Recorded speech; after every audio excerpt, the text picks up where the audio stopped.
Black Ops Cold War. I finally got my hands on it, at least for a day, to do some quick scoping and really get familiar with the sniper rifle. And I know you guys are gonna have a lot of questions like aim assist on a controller. Is it gonna be there? Is it not gonna be there? Does that mean PC is gonna be better? How should I build my rifles for the fastest ADS time? Damage, hit profiles, general tips, impressions.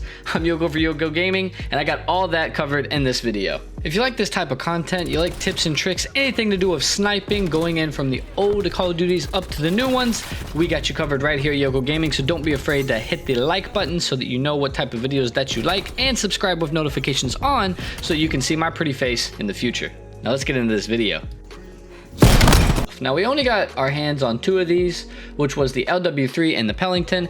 If you played Black Ops Cold War in the older days, you're pretty familiar with the LW3. It's may even had some other names over the time, but the old puke green, man, you're not gonna forget it. Okay, so the biggest thing about this one, and content creators are going nuts for it, is that we have a details page.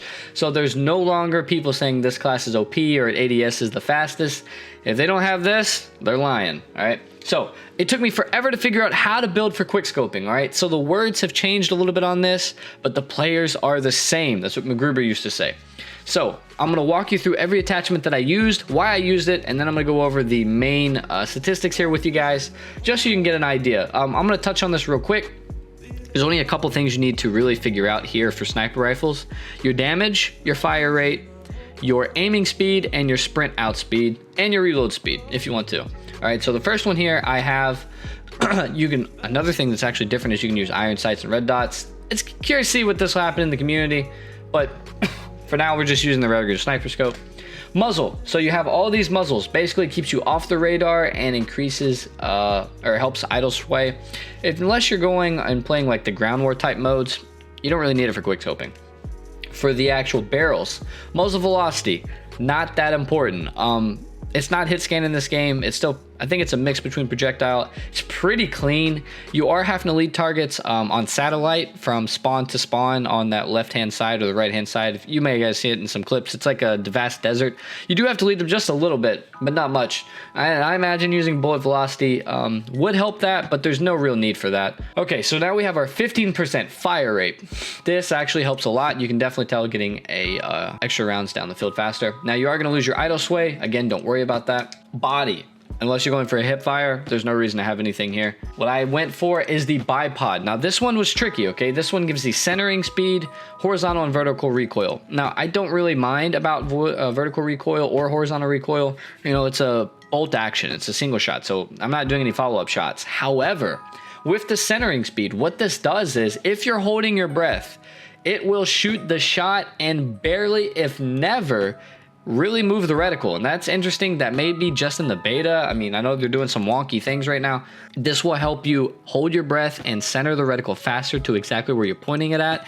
And it doesn't seem to move after you take your first shot. So that's pretty interesting. For magazines, now there's not a lot that actually increases aiming speed in this. A lot of these mags actually decrease it. Your aiming speed in this is your ADS speed, your ADS time. This is the one that'll make your gun go from your standard hip fire to the 100% aim down sights or aim to your scope. I went with the 7 mag. The 7 speed mag actually decreases that.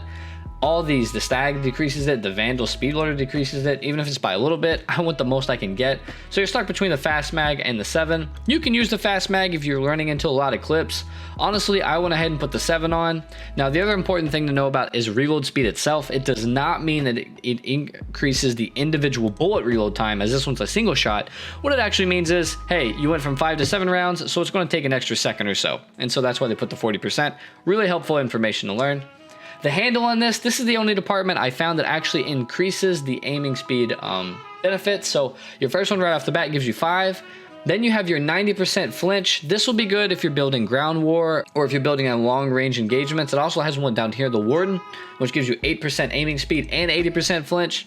But I went ahead with the 10 because I want the fastest ADS speed, and the maps that we had were pretty small. Now you do lose 10% sprint out speed, which means, you know, if you watch any of the videos, the time it takes to ADS after sprinting. However, you're going to gain that back in the stock with a 30% boost, actually making it faster than your regular aim down sight time. Your sprint out time is going to be 320 milliseconds with the 30% boost, and your aiming speed is going to be 360 milliseconds. Now, that's not too fast, but it's not really that slow either, especially if you think about the other sniper rifles in Modern Warfare, for example.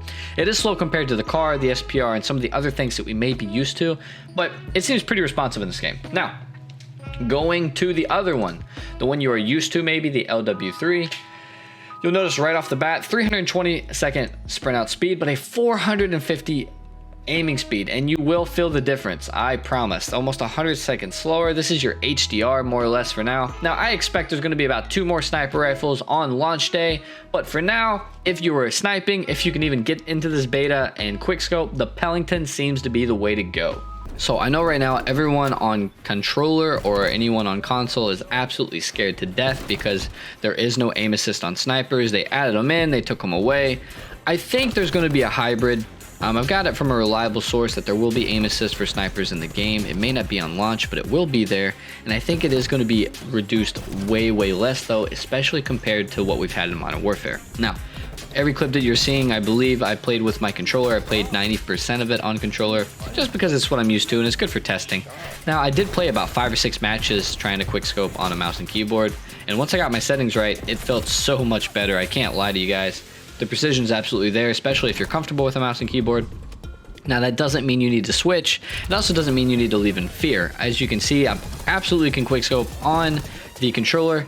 The biggest thing is about leading targets. I found that up close is when I personally failed the most, but medium to long range, I'm more of a drag scoping anyway, so it's a lot easier for me to aim to the left or right and then drag the reticle over to someone, and I was still able to do this. The snipers are really responsive, the guns feel really great, and the ADS speed's not too slow that you don't really notice it. You're just gonna have to practice. I mean, I have a couple tips that you can use, but I wanna wait until the actual game comes out just because, 1, it's a great video, and 2, I don't wanna give you guys a tip that actually gets patched or isn't there in the game. So one thing I wanted to mention, and you're going to see this in this clip, I've got this clip specifically picked out because this should have been a collateral. In any other game mode, this would have been a collateral, but I was not able to get 2 of these with 1 shot, and this worries me because I don't know if this is just a beta thing. I know they have increased health, so I don't know if we're going to get like an FMJ that can actually help this, but this was troubling to me to see that you couldn't get collaterals. At least I guess they're going to have to be 2 headshots in order for this to work, but I wanted to point this clip out because this was something that really stood out to me, and I think that the sniping community should know if they watch this video. Okay, this was something I found in my testing and just going through things. If you use paddles, I think, and you quickscope, I think this would be perfect for you. This is the sprint behavior, and so basically the go-to is what we've been used before is you click L3 or you click shift and it starts to sprint, and it doesn't stop until you do an action. So you let off of the stick, you ADS, something like that, and so that's okay.